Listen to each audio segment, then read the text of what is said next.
可是依他的年岁，我阿爷出世那年，他还只是稚子之年，这对不上啊。但是若他只是走私，他何须亲自千里迢迢来到益州？他后来接近我，又是要做什么？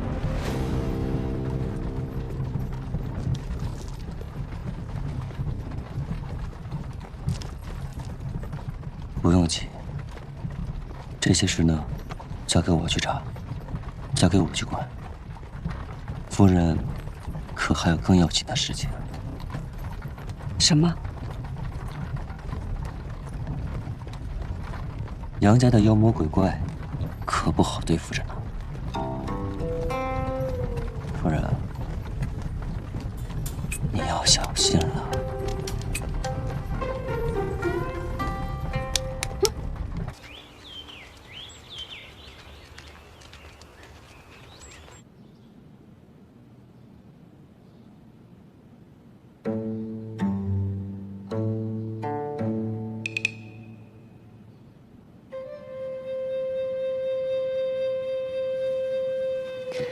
他们都看着我干什么？因为你长得好看啊。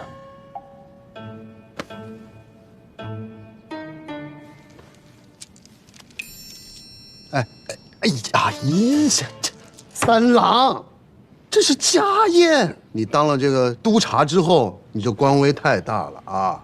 你连我们杨家家宴，女眷是不能上台面，这条老规矩你都忘了？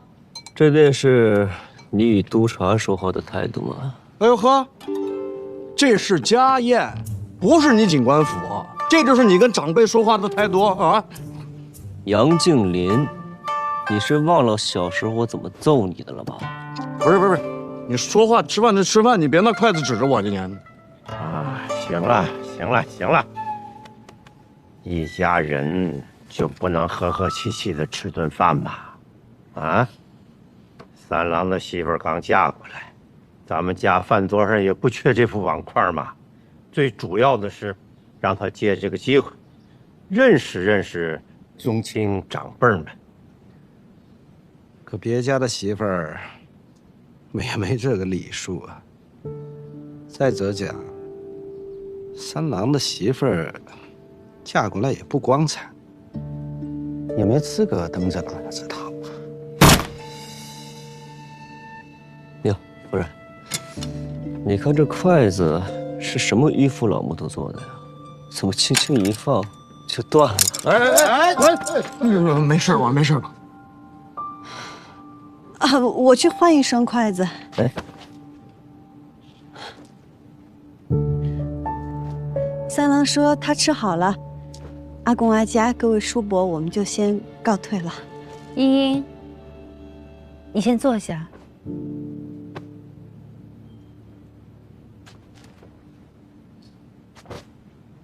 茵茵入宴是我准许的，我也是女眷，我能出席此宴，且经营杨家的生意，是承蒙各位宗亲和主事的信赖。我请茵茵入宴，是因为茵茵亦不是寻常女子，不仅是飞花会的会长，日后也少不了经营我们杨家的生意，所以参加宗亲大宴是早晚的事儿，也没有什么可以值得说到的。哎，阿嫂，你这么一说，我就能懂了。飞花会会长，她现在是我杨家的媳妇儿，那这飞花会迟早得入我杨家的名下。是呀，二爷。我说怎么好端端的叫着一起吃饭呢？原来是场鸿门宴啊！三郎，我还没说完呢。就算是杨家对我夫人有恩，也不该把我夫人的商会算作是嫁妆，这是人能干出来的事儿吗？你说谁呢？这么说话呢？夫人别怕，谁敢让你不舒服，我就让他们更不舒服。我倒是想看看，我这新官上任的3把火，会先烧到谁的身上？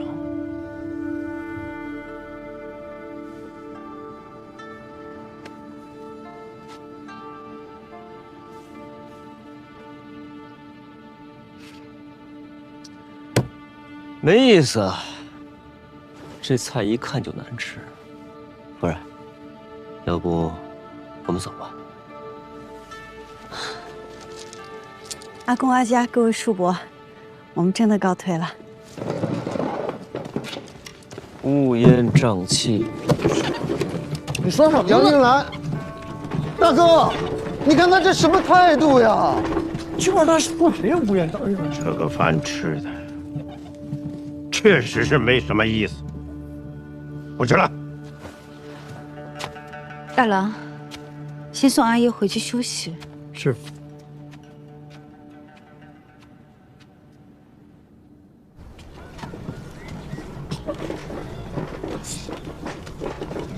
果然很难对付啊！竟然还惦记你的商会。阿家若是想要我的飞花会，那他便会一早就与我谈条件。这只能说明他想要的更多，筹谋的更少。这位主母，他不是坏人，但眼里只有生意。说起来，他比这所有姓杨的都更像杨家人，所以他才能当这个长氏夫人。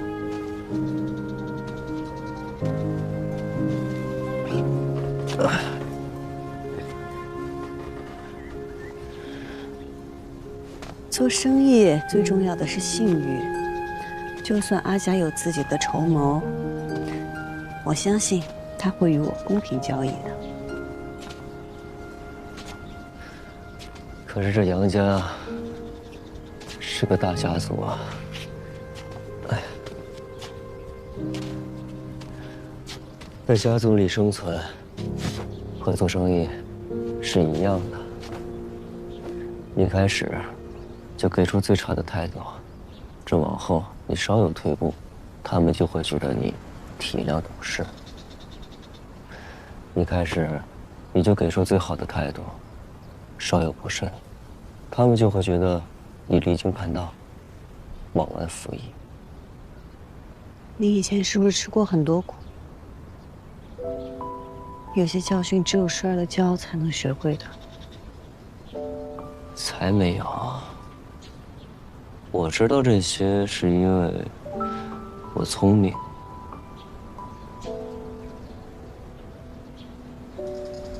你也不是不知道这些道理，你只是放不下情面，怕我和家人关系更僵。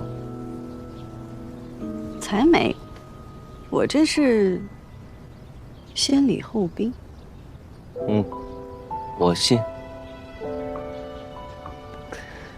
哎呀，饭也没吃成，这肚子真有点饿。我也是。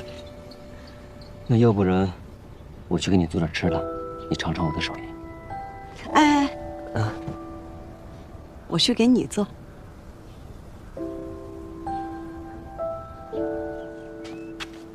夫人，三郎现在好不容易回来了，也和喜欢的女人成了家，你能不能放过他们？别再折腾了。老爷是担心我害三郎？你不是害，是利用。你为什么让三郎的媳妇儿参加宗亲大宴呢？在饭桌上，你为什么要提那个飞花会啊？你敢说你不是想借助季莺莺的勇和三郎的职位来整治那帮宗亲吗？莺莺嫁到杨家，并没有白久。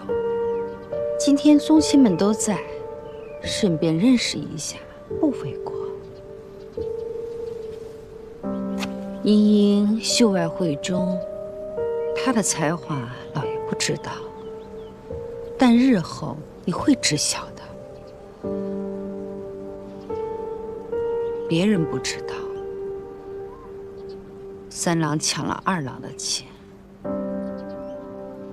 但既然嫁到我杨家，我还是希望他们能够好好的过日子。我一心想的都是杨家，问心无愧。你对杨家好，不容置疑。但是，你有没有想过，这要败了会怎么样？你看大郎，至今都不愿意再娶，这还不吸取点教训吗？三郎跟大郎不一样，英英跟玉娘也不一样。这两个相爱的人能不能在一起，不在于外面的阻力，而在于他们自己。两个人都相爱了，他们之间还会有什么阻力？相爱跟成婚那是两回事儿。相爱的人未必能够在一起，但像我跟老爷这样门当户对，相敬如宾，也许会相守一生。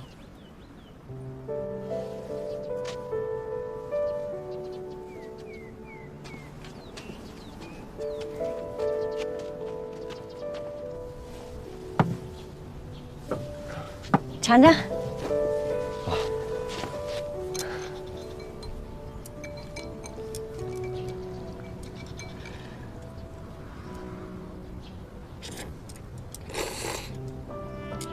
怎么样？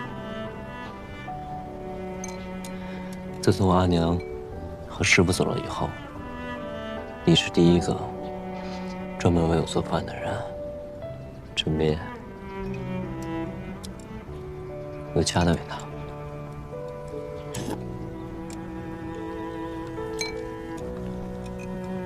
你要是喜欢，我经常给你做。不用，以后我做给你吃。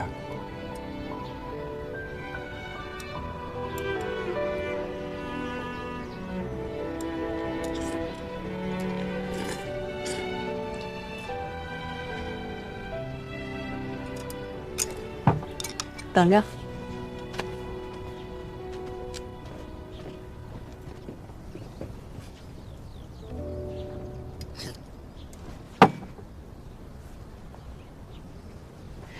是不是想喝酒啦？你怎么知道的？你不能喝，但你可以看着我喝。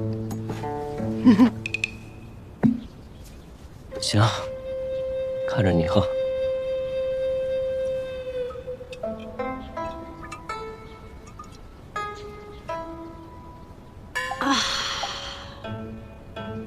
好酒啊！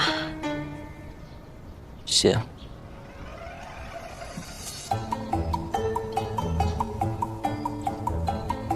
真香。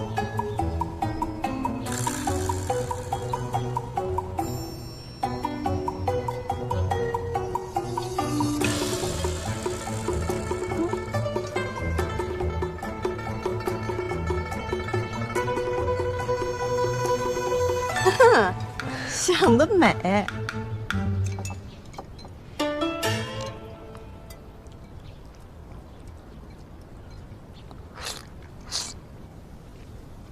杨金兰，江湖上是不是特别自在，特别快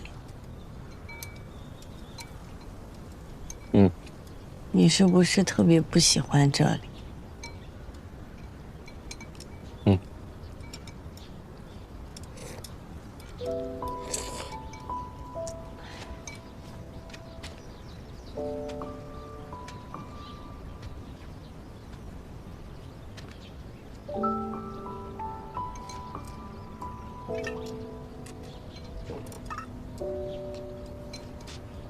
那你为何要留在这里啊？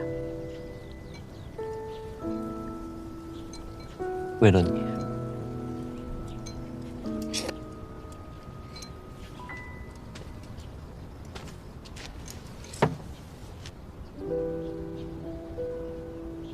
凭什么呀？就因为我是你盟友？金阳，你觉得我们两个只是盟友吗？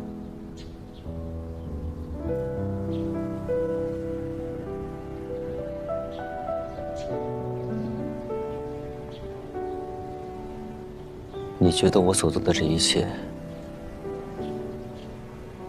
仅仅只是因为你是我的盟友吗？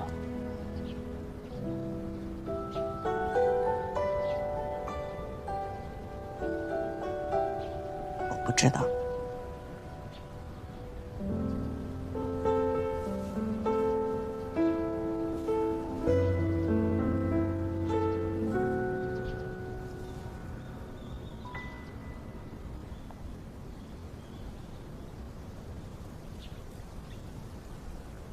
我喜欢你。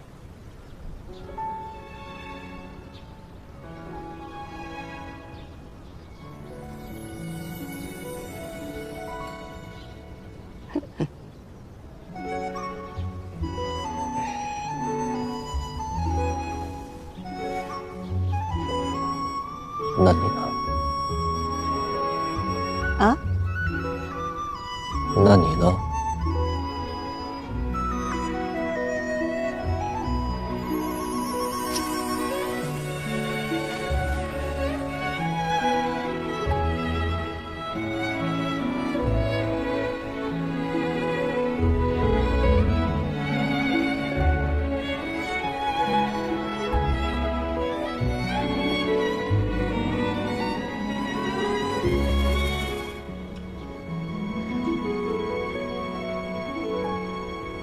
我带你去个地方。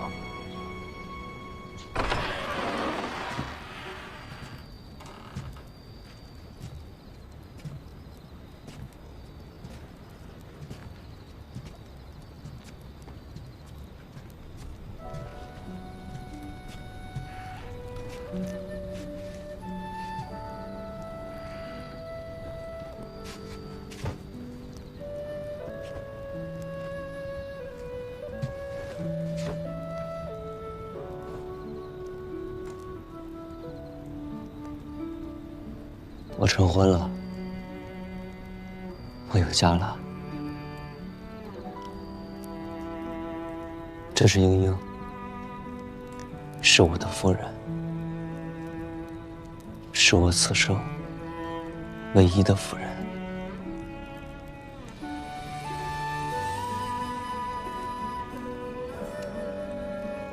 阿佳，我叫季英英，是您的儿媳。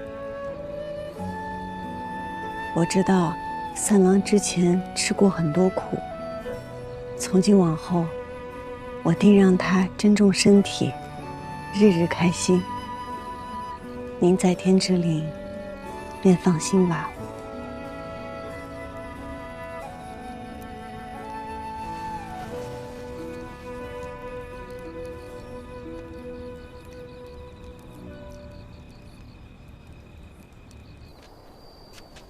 杨家儿郎5岁后便会拥有自己的院子。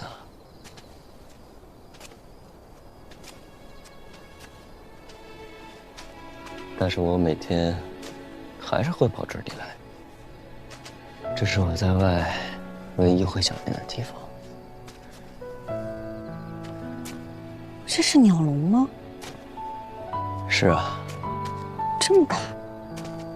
我阿娘喜欢鸟雀，喜欢看着这些鸟雀在笼子里叽叽喳喳、蹦蹦跳跳。我阿爷便天南海北的搜罗来各样的品种，还给他特制了这样一只大鸟笼，来哄他开心。我阿娘很爱我阿爷，但在杨家规矩的约束下，她变得行事谨慎小心，生怕给我阿爷带来麻烦。渐渐的，便失去了自由。失去了自我，就像这笼中的鸟儿一样，被困在了这个院子里。直到我阿娘去世的前一天，她叫我把这笼子打开，把里面的鸟雀全都放了出来。她对我说，要还给他们本该拥有的自由。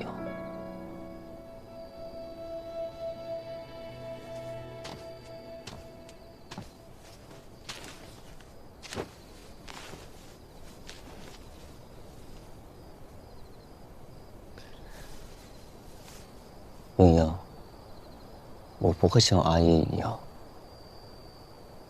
我想让你继续做自己。我想让你和我相遇、相守，像是一只鸟遇见另一只鸟，像是一阵风邂逅另一阵风，要更快乐、更自由、更肆意、更鲜活。可是你在我心里不是一只鸟，也不是一阵风，是月亮。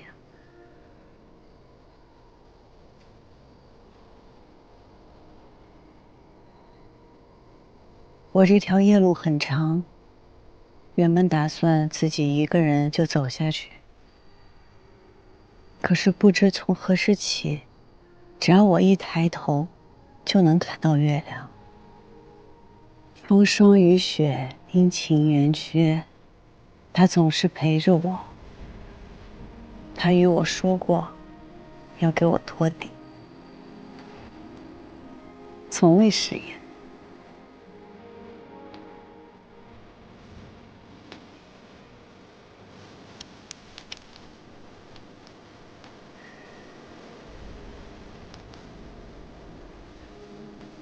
我想告诉我的月亮，事情结束以后，若他还眷恋江湖，我便陪他仗剑天涯。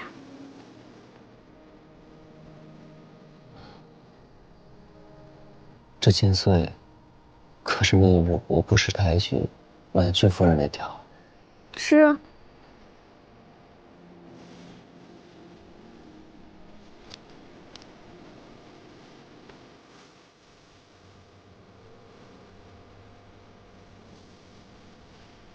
哦，对了，这个河碎流波锦，其实是因为你，是因为那天有光印在你的身上，我才有的灵感。啊，我还记得你说，我杨静兰的承诺，一辈子便是一辈子。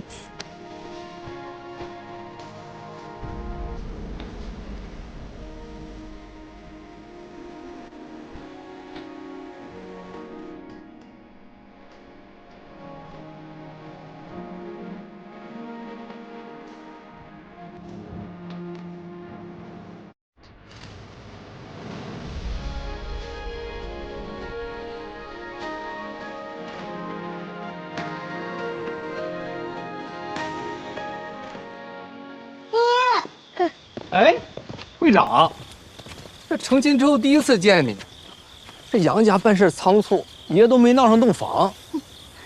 哎，杨老三伤成那样，没留下什么隐疾啊34，你怎么能在未出阁小女子面前说这个？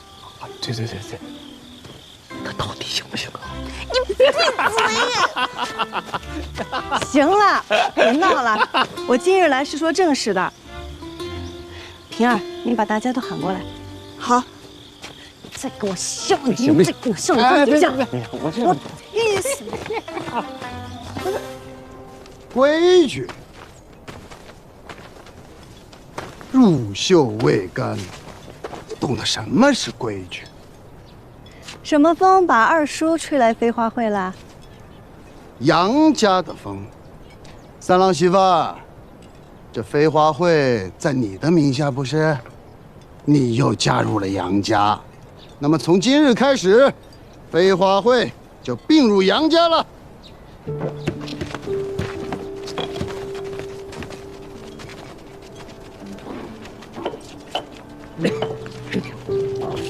飞花会是众家共同建立的，杨家怎么能把其他家也划进来呢？众家，行，听三郎媳妇的。那以后众家就跟杨家合营，杨家经营有度。以后呢，杨家占大头，你们众家占小头，就这么定了啊？凭什么？因为季茵茵是你们的会长，凭她嫁入了杨家，那杨家的规矩就得比飞花会大，懂吗？二叔真的是打了一手好算盘呀。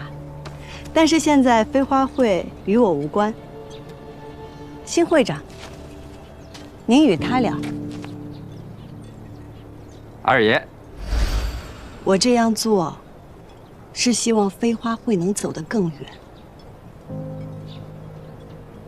我如今是杨家的儿媳，若还继续担任飞花会会长，那飞花会必定会成为杨家的一部分。那到时候能做什么，不能做什么，全得按照杨家的规矩来，这样便会大大限制了飞花会的发展。所以为长远计，我必须卸任会长。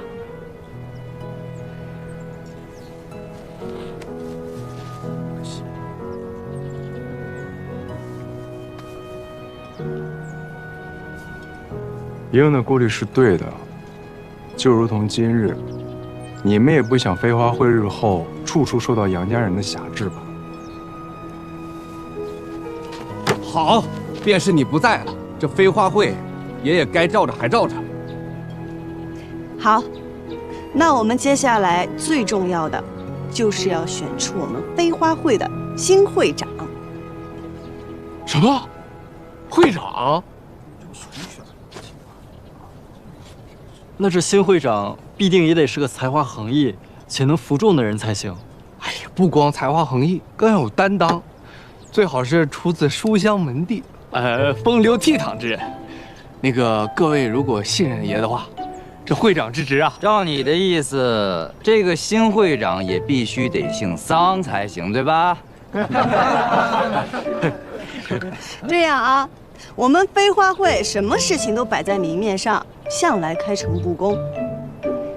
想要担任会长一职的，我们举手表决，请举手。来，举手。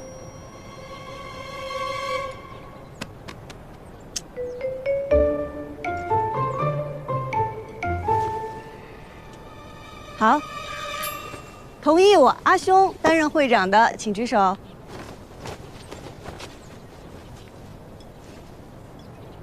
同意陈三郎担任会长的，请举手。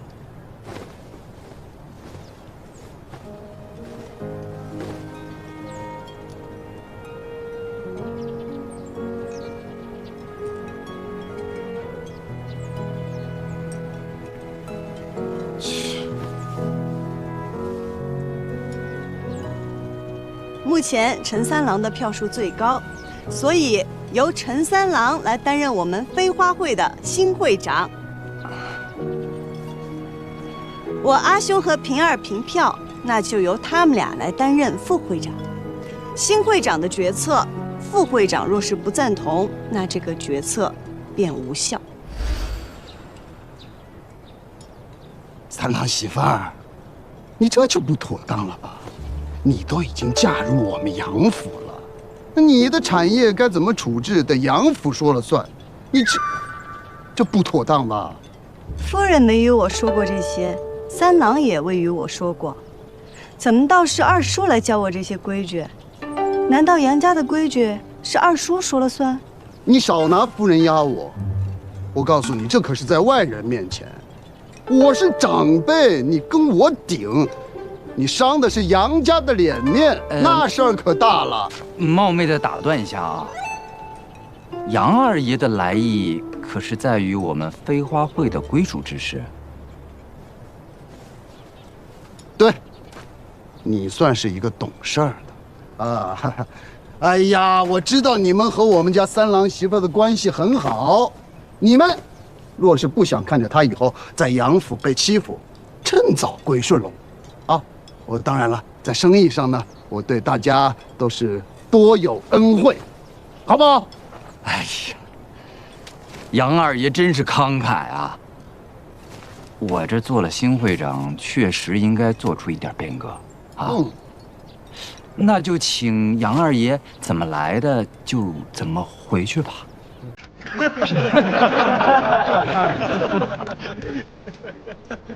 你再说一遍。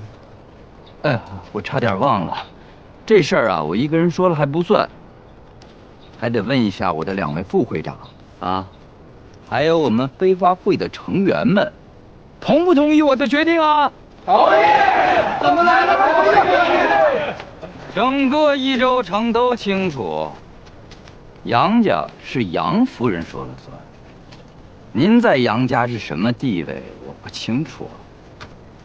你不要以为提着杨家就能在这儿横冲直撞的。今日我们初次相见，您来飞花会闹事儿，我不打您啊，不打您。再大放厥词，我就让你见识一下浣花溪旁儿郎们的厉害。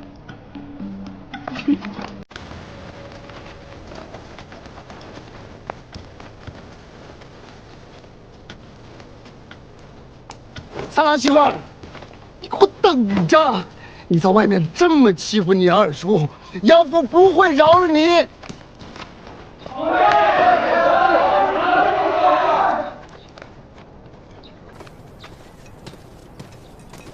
会长，我这个新会长行吗？你得相信自己能行。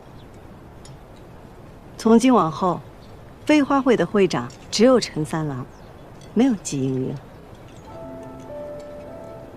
你我都是飞花会走出去的，你是扛着会旗的，我只是带头打架的。走到这个地步，我是应该站出来，但我总觉着我与你之间还差了好些步呢。取会旗，去浣花溪，举行新会长之礼。要带我去取。走，走吧。走吧，新会长。别取笑我了啊！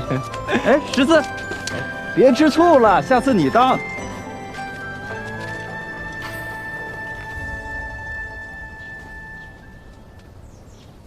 嚯，写什么呢？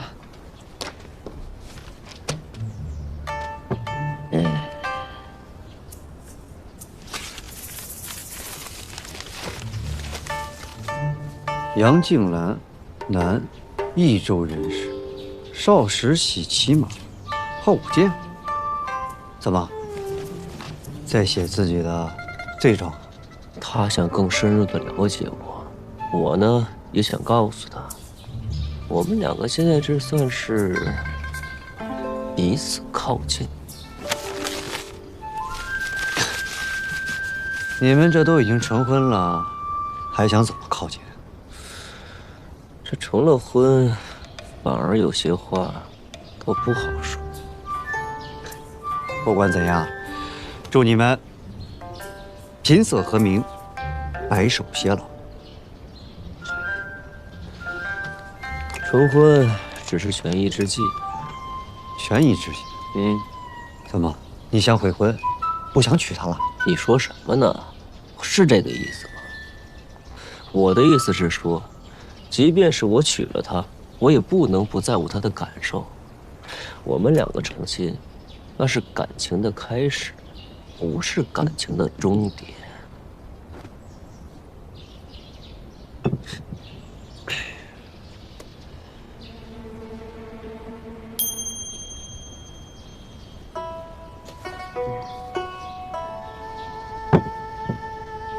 怎么？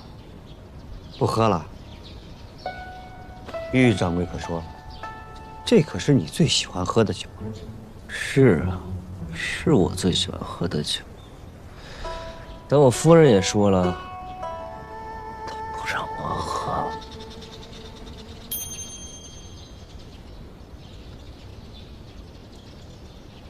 番商这边一直在查，明里暗里需要南诏的番商众多，真正排查起来还需要些时日。白胜那边也一直派人盯着，但是他府外一直有人护卫，咱们的人不敢靠太近。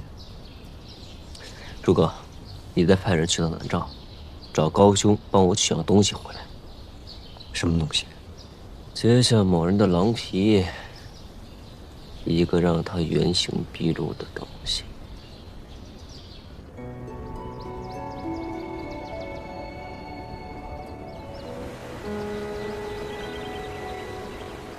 亲爱的，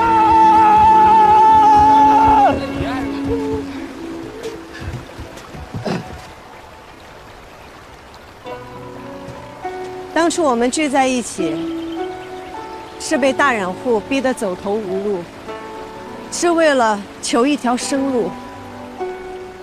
后来我们有了生路，飞花会越做越好，让所有的小染户都有了成功的路子。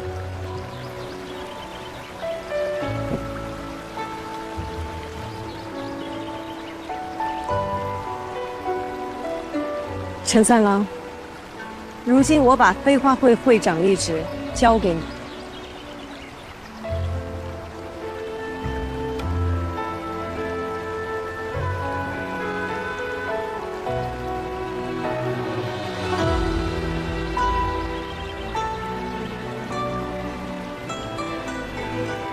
我问你，你可曾记得我们当初成立飞花会时的誓言？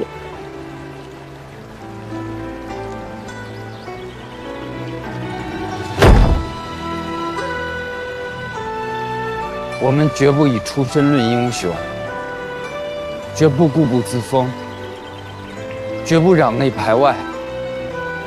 我们携手并进，扬名一州。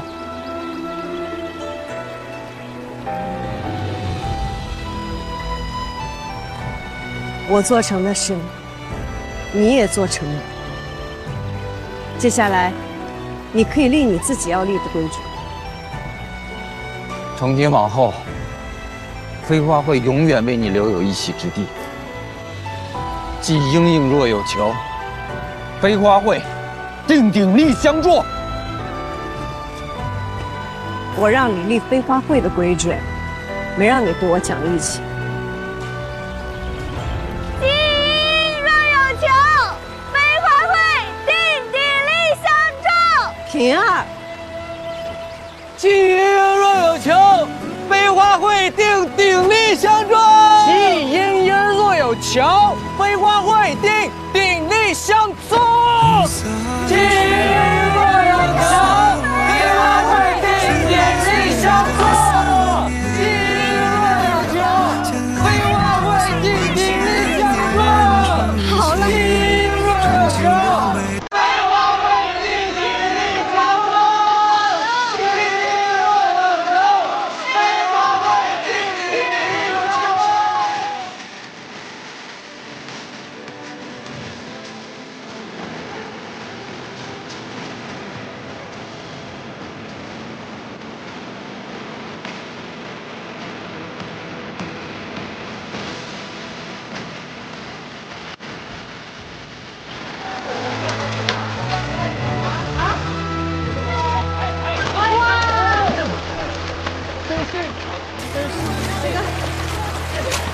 哎，这不是白郎君吗？好久不见啊！你怎么来了？我是来找季娘子。找季娘子？怎么了？你跟我说就行。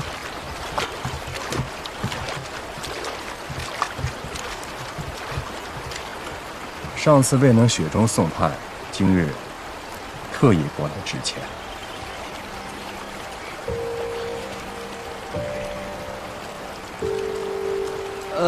这样，你稍等一下。会长，不是钱会长，我觉得有问题。咱们出事儿的时候他没来，我觉得你还是小心点好。我知道，你们先回去吧。啊，我倒要听听白郎君想说什么。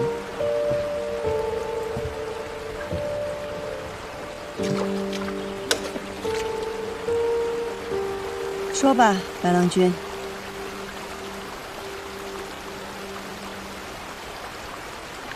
哎，若是再来一次的话，白某或许还是会说那样的话。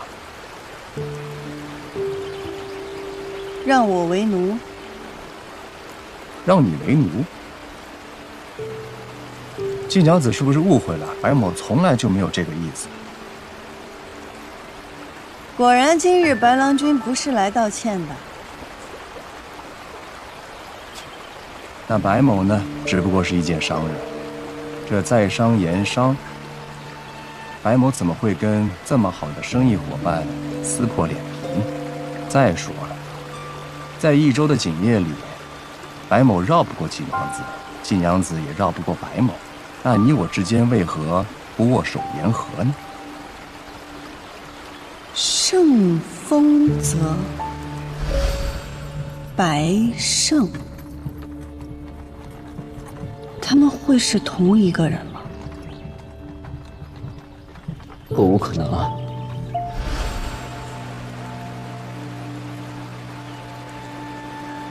我同意白郎君的观点。你我同在一城，何必剑拔弩张？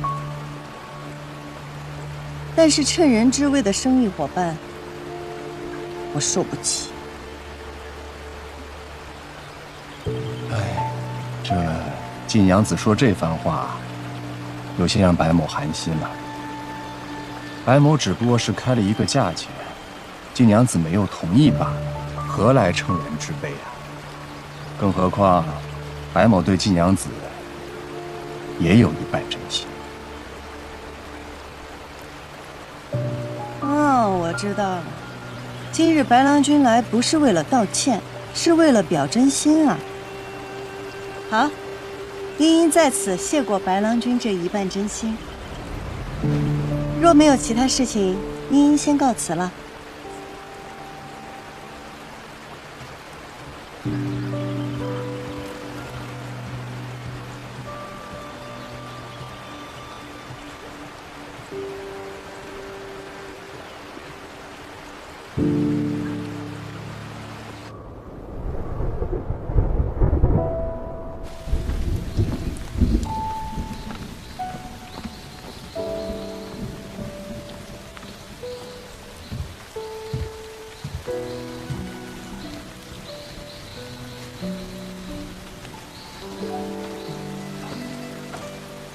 季娘子，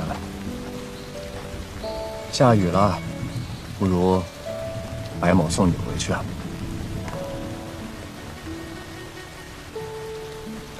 这样的小雨，也不算什么。多谢白郎君。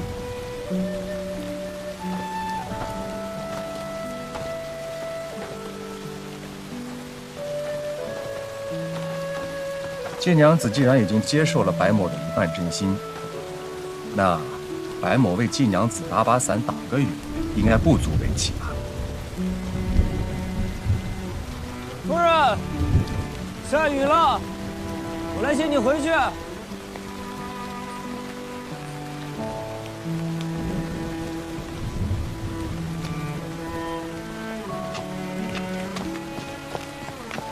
我夫君来接我回家了，多谢白郎君。多谢白郎君送我夫人一程啊！杨警官腿脚会变成这样，是因为夜路走多了吧？不然也不会如此严重。那也奉劝白郎君一句，少走点夜路，免得摔得更惨啊！夫人，回去。